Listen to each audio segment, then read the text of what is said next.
What's up guys, my name's Kyle, welcome back to the channel. We got a dedicated video on a foundation crack repair. We just wrapped it up and I learned a lot of things about doing this process that I'm gonna share with you in this video so that you don't make the same mistakes that I did and you can have a flawless detail. Now, if you haven't been following the basement remodel and you just came to this because you have a crack in your foundation and you want to repair it and you're looking for education on how to do that, well, you can check those videos out as well.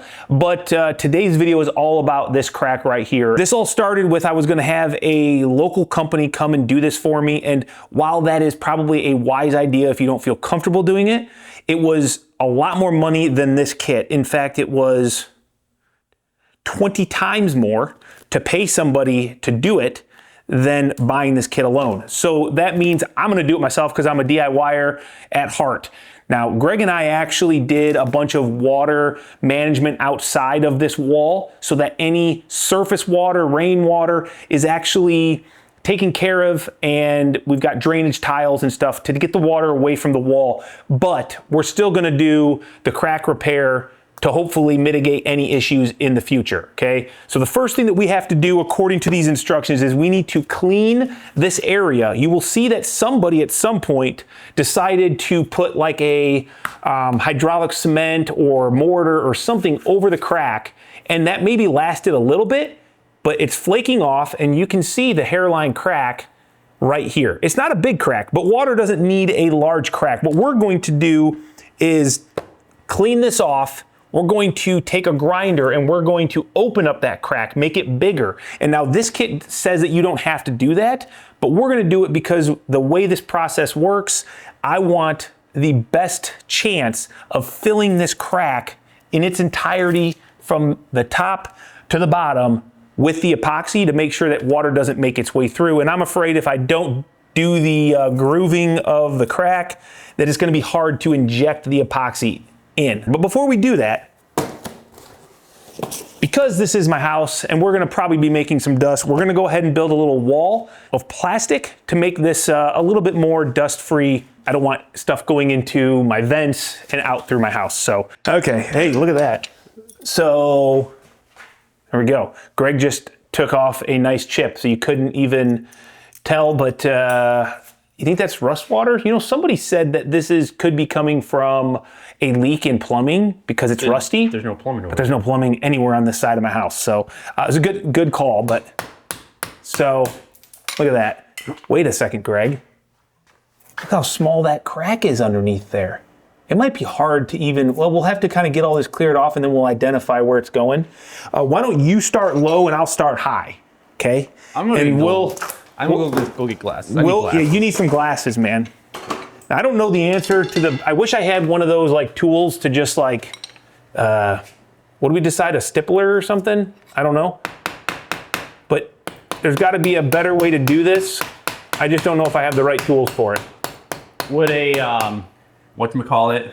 SDS? SDS. We just need a flat bit. I wanna make sure I get the loose surface stuff away because if I'm gonna be applying epoxy to that, I don't want it to be attached to something like this that's gonna flake off. I really wish that I still had just a plain crack because that would actually be a lot easier to deal with. I need to make sure all this loose crap is kind of chipped away. How big of a tip you got? Pretty good size. I'm gonna go get glasses. I'm gonna put my ISOtunes on, which by the way, if you guys want, I'll try to, I never remember to do this much anymore and you guys always ask me.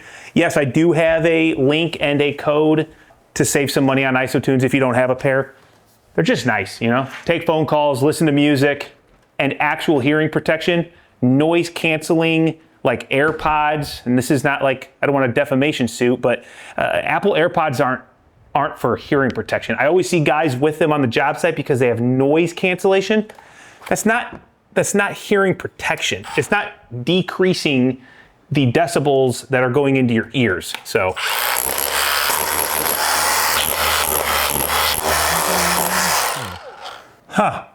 I'm like losing my crack because I can't barely see it. Well, it might be wise to take the grinder and put a groove in the crack and then clear everything away from it. I need to locate this thing though. Let's get a marker and let's try to find it and get it marked and then I'm gonna grind a little groove out so I don't lose it, and then I'll clean as much of this off as possible. I actually don't think that it's like really leaking that bad. I think that surface water up here is probably doing most of this, and it's running down and following that crack, but I've never seen it, I've never seen it wet. Can kind of see it here, right here. Kind of lose it right here. Greg, I need like some water. I think you're right. Yeah, spray it on here. Just let's see if we. I don't really see anything. That's gonna make it a little tricky, isn't it? Hey, get your hat out of my way.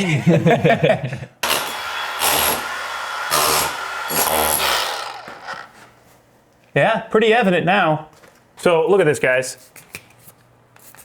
You can see where I've broken away the concrete. My line that I could see now joins to this orange line that comes all the way down here. So that's what we're gonna continue to do. We're gonna kind of keep chipping this off, because even though it's a very hairline crack, moisture can still come through there.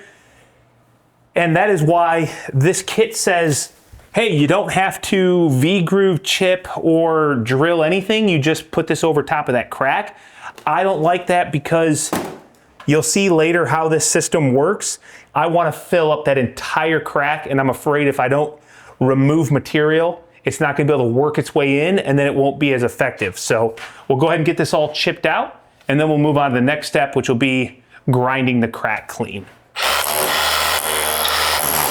All right, I think we got enough chipped away that I can at least follow the iron staining in the concrete and see where this crack goes. I'm just gonna trace it real quick with a Sharpie, and then we're gonna groove it out with the grinder. Then we will come back to trying to chip away and clean up as much loose material as possible, so that when we apply epoxy, it doesn't just fall off later because it's on crappy mortar that's not sticking. So if it survives the SDS, I think it's gonna last quite a while. All right, time for the really dirty job, and that is grinding. Let's get the other vacuum. I'll hold a vacuum, you hold a vacuum. We'll get as much as possible and just keep it down to the minimum, okay? New backpack vac from Milwaukee. It's pretty sweet. And you got your vac? I got my vac, you got your vac. Okay. Let's get this. Let's get our vac on. It's not what I was gonna say, but yes.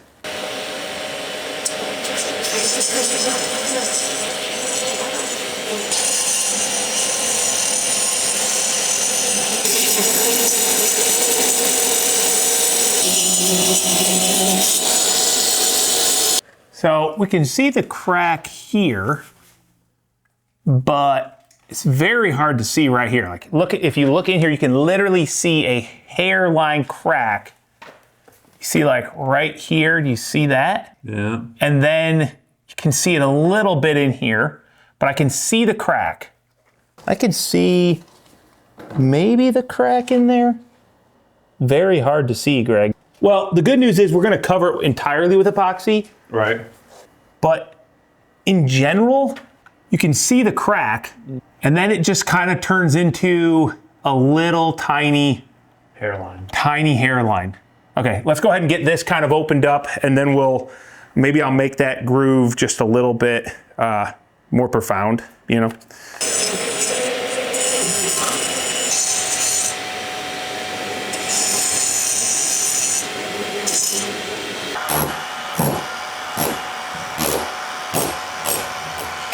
Some people were saying that the water might be coming from a window or from a leak above and coming in. The thing is, the top plate of in my basement, whatever this is, I don't know if it's the plate actually, because I can't tell. It has to, in my mind, it has to be, because the floor joists are sitting on it. But the point being is that it has no signs of any moisture. So that tells me that the water's not coming in from above, it's coming in somewhere in here and leaking in. And I can definitely tell this crack is quite large right in through here. And then that's where you see the discoloration really start to come through like right about here. You notice that? It's not really discolored up here. Nope. So it's coming through the bottom of this crack where this crack kind of goes down and stops, and then it's leaking out.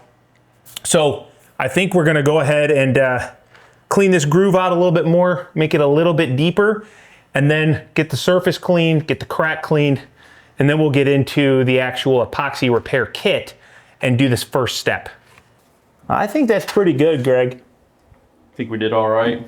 Well, I definitely think that our problem is not down here. I think it's definitely up there. Yeah. So I would agree. we keep the water from coming in up there. I think we're gonna be just fine. And I think by keeping the water away from the house with our work we did outside, I think we're gonna be way better off. Oh, for sure. So, okay. We're at least going to be 76% better. Yeah, I'm thinking more like 80. Wow. So now we're just gonna take the SDS and let's just kind of clean up both sides, get this, and then get it all vacked and cleaned off, you know? Yes, I get pelted off my face. I know, dude. I know. All right, we've got the crack exposed. We got as much loose debris. Oh, Okay. I just saw that, dude. Must have been a little bit loose. We got as much loose debris off as possible. Something like that's probably not the end of the world because we're going to epoxy across this whole crack. So what we're gonna do now is get into the repair kit. And let's see what we got. So here we have our paste, the A and B. This is what we're gonna mix to cover the crack. We've got some handy dandy, say Greg. And here we have our 2-part concrete repair. So this is what we'll actually inject into our plugs. And this is what we have to install first. So we're gonna mix up some epoxy and we'll put a little bit of epoxy on these and we will place these every 12 inches or so up the wall. Then we're gonna cover the whole crack and everything with our repair paste. We'll have to wait 12 to 24 hours, so tomorrow we come in then and inject into these ports and it fills the crack underneath and we close it up. So that's the process. Let's go ahead and we'll get maybe some cardboard or something to mix up some epoxy and we'll get these placed every 12 inches. And I did buy some extra ones of these because I didn't know, yeah, that looks like a good piece of cardboard there. I didn't know how many I was going to need. They say this kit is good for an 8-foot wall crack repair. So hopefully we make it. Hopefully we got enough. If not, I can buy another kit of this alone, more of these, or more of this. So you can, this is not also, guys, this is not just for wall cracks. You can actually repair floor cracks. And I do have a floor crack, but it shows no signs of moisture. So I might just use some more Flex before I do my flooring and fill that up, kind of trowel it smooth, call it a day, just to seal the crack so I don't have radon coming up through my concrete floor. Now, mounting the injection ports, place rounded flange, base, directly over the crack. The crack should be visible through the neck of the injection ports, around the base of the port, and out at least 1 inch. So let's go ahead, Greg, and it says space evenly every 12 inches. The first port should be 6 inches above the floor. So let's start on the floor. Just run the tape measure. I'm just gonna make a quick mark, kind of where we're gonna go. We're gonna go every 1.5 feet from there. So we need 1, 2, 3, 4, 5, 6, 7, 8. And it comes with 1, 2, 3, 4, 5, 6, 7. Good thing Kyle bought an extra bag because I didn't know what was gonna happen. You wanna grab that? Yeah. Get one more. All right, so first what we gotta do is, we got part A, part B. If you've ever done any epoxy, which I've done very little, you gotta mix them. So equal parts, I'm almost positive, part A, part B, equal portions, and mix until a gray, uniform color appears. This doesn't seem like a lot. What happens if I get like 48% of A and 52% of B? Doesn't work. Oh, man. Should I get the Scale? Mm-hmm. Oh, wow, that smells, man. It means it's good stuff. Mm-hmm. What, you think my mix is not good enough? Yeah. You think I was a little shy on the... A little shot on the light stuff, but Okay. that's just... Oops. There you go. Now this says, apply crack sealer to ports, small bead around the bottom edge. Do not cover the porthole. So we don't want to cover the porthole. And we shall take this, put it directly over the surface. Can see in very good. And also I'm supposed to take a little bit of this and we are going to epoxy it to the wall.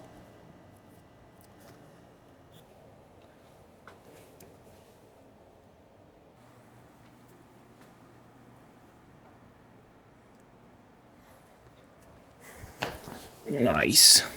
This is the big one here. What do they call those little boards that artists have? I don't know. You know, it has all the colors. I know what on you're it. talking about. I think you call it an Easel. No, easel is the easel thing is you the- put your... Yeah, you put your painting on. Mm-hmm. Is it just a palette? Your palette of colors? I don't know, dude. I'm sure the YouTube world will let us know right now in the comments. Please help. How do you get away with it if your fingerprints are there? Because they actually then you could have the fingerprints there from anything, you know? I mean, maybe you were there the day before. Maybe, you know, you leave a couple hair follicles around and then you have like a good story set up and then you have alibi and then you have, because the world has cameras everywhere, you make sure that like you walk in front of some cameras and then swap the video out and do some change on the timestamps. Like, you know, AI, dude. I've been thinking about it. They have a whole department to debunk all that, so you won't get away with that. Maybe there'll be enough time to like get away, but Where there's a will, there's a way, man. doesn't sound like a good plan to me. I agree. Don't commit crime. But if you're going to, don't have fingerprints.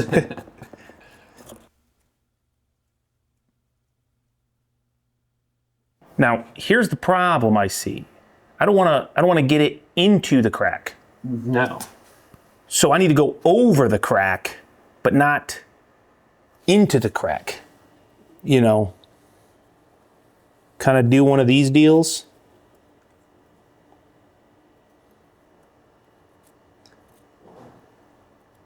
Right? Oh man, I feel like I need a lot more than that. Yeah, because I have to close this gap. You see what I'm saying? Mm-hmm. Now this'll harden, but still, maybe this is where I take this guy. I think the epoxy is gonna harden, so I'm not too worried about it, you know? Just kind of work it up the wall. Just gonna have to do a lot of mixing.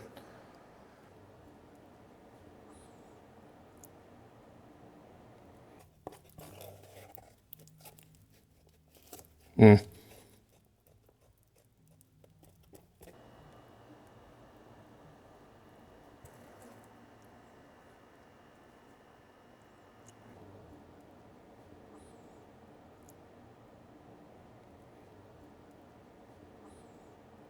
think we got it pretty good, and we've still got a little bit of epoxy, no sense in kind of leaving it behind. So I'm just gonna kind of double up a little bit more around these injection ports, just to make sure when I start squeezing, it doesn't pop those off.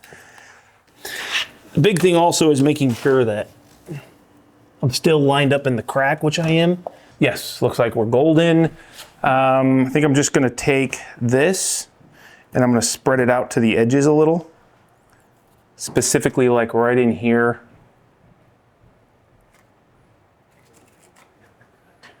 This is good up here. I see in all my holes.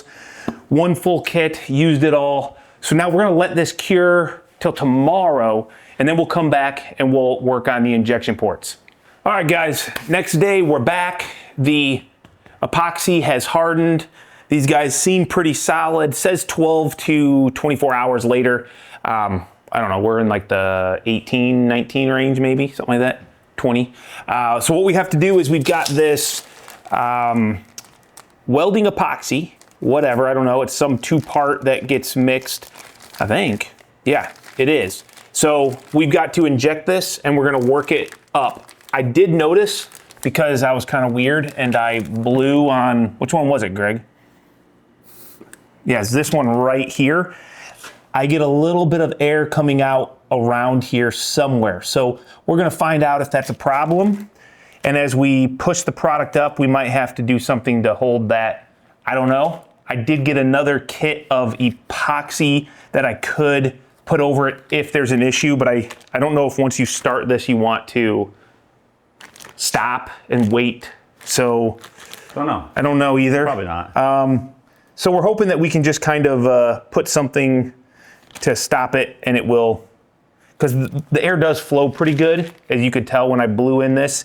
So that means that the crack joint is at least free of debris. Instructions, Greg's favorite type of instructions. Pictures. They look like they're from the 1990s, but pry off red cap, remove tape band from middle of cartridge.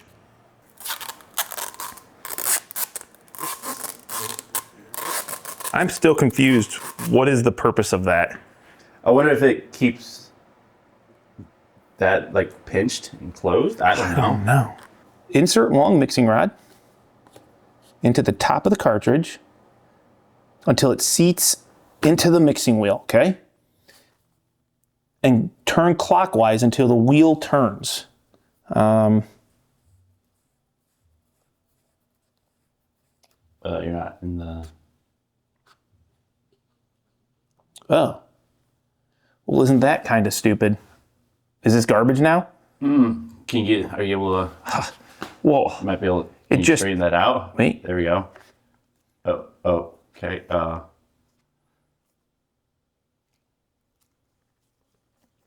This is kind of hard, man. It didn't, it like turned on me.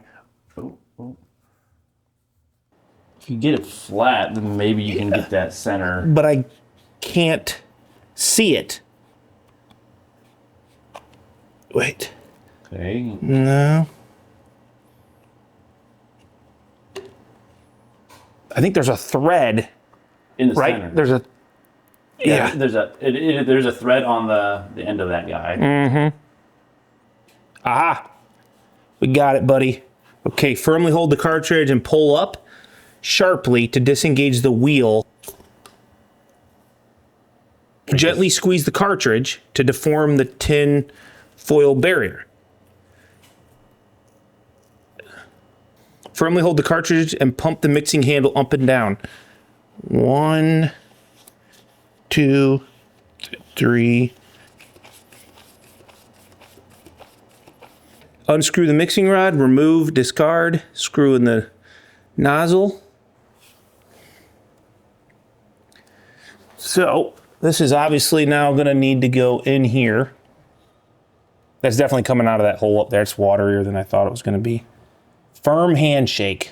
That's what it says. Squeeze like a firm handshake. And we're going to look, see when it starts coming out. Oh, holy. Whoa, whoa, whoa. Okay, there it's coming out. Golly, Kyle, turn the pressure down. This is the one I think with the hole. Yep. That's not good, dude. That's gonna come right out. You think a piece of masking tape on there? Keep the No. pressure? Keep it No. from... You just gotta keep it from coming out that hole. So whether you put maybe some Warflex on there to keep it from... Yeah. It's pretty liquidy, you just gotta stop it from running. Yep, agree. I don't know if this is gonna work. Oh, there we go. Yeah, look at that, Greg. Mm-hmm. That's not good. Lesson for everybody. Make sure, and I don't know, it's almost like putting radiant tubing in your concrete floor and pressure testing it before you put the concrete on. I knew there was a very tiny hole, and Greg talked me out of it, said, oh, we'll just plug your finger and it'll be fine. I agreed with him. I thought it was going to be fine, but it's not. So you definitely got to make sure that this part has to be secured and fully blocked off so that when you fill up that crack, it's not leaking everywhere. So that kind of stinks. The good news is it should, if it drains out, this will all stay good. And I've got another tube, so I might try to clean this up and get some epoxy on it. Like I can't see in there because it's full. You see what I'm saying? Yeah. So I need some way. What about a piece of Fentrum? Well, we need to clean this off, and I'm gonna get a piece of Fentrum. Fentrum is good stuff. Hopefully it's good enough. You just need to stop it from running out. Mm-hmm.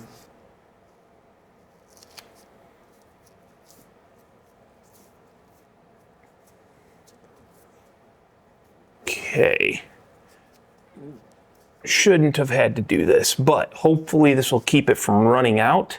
So, you know, it's obviously wet enough that it should go down.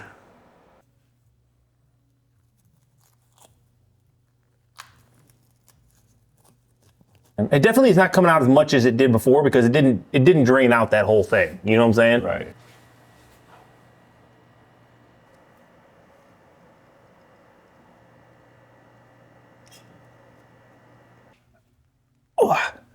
Okay. Whew. Crisis averted. Make sure your epoxy is coated well.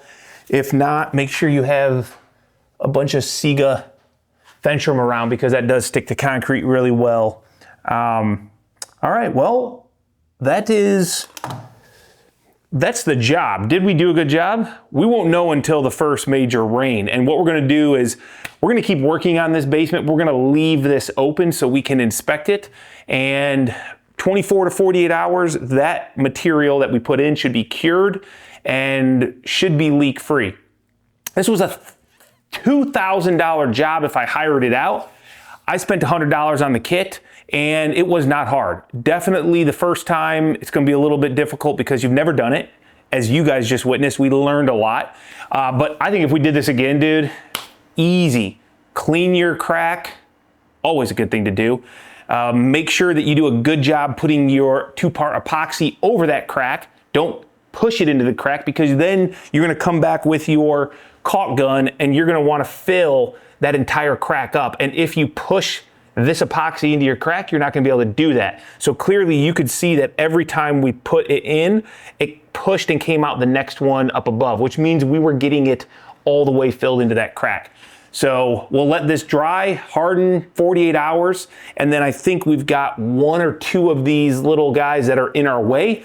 We can just cut them off, put that next stud in there, and finish this. But we'll wait till we see water outside, not coming inside, before we put our drywall on. All right, so if you guys enjoyed that, hopefully this was educational. You guys seen us do it for the first time. We're not professionals, but those kits are very DIY friendly. And I got mine at Menards. It was $98. They sell them at many different box stores. There's many different brands. You're just looking for a epoxy crack repair kit. Use it on the wall, use it on the floor, anywhere you want. If this was helpful, hit that thumbs up. A lot of you asked for this video, so I hope it helps somebody with their basement remodel or just overall repair job on a foundation wall. So we're gonna keep working. Check out the other basement remodeling videos, and if you're interested, the next video that we're gonna do, very dedicated on this series, is gonna be our egress window. So if you wanna see us cutting out a 12-inch concrete wall, because I got a brick ledge, I got 12-inch concrete, it's gonna be fun. That's gonna be our next project. So until then, we'll catch you guys later. Thanks a lot, have a good one.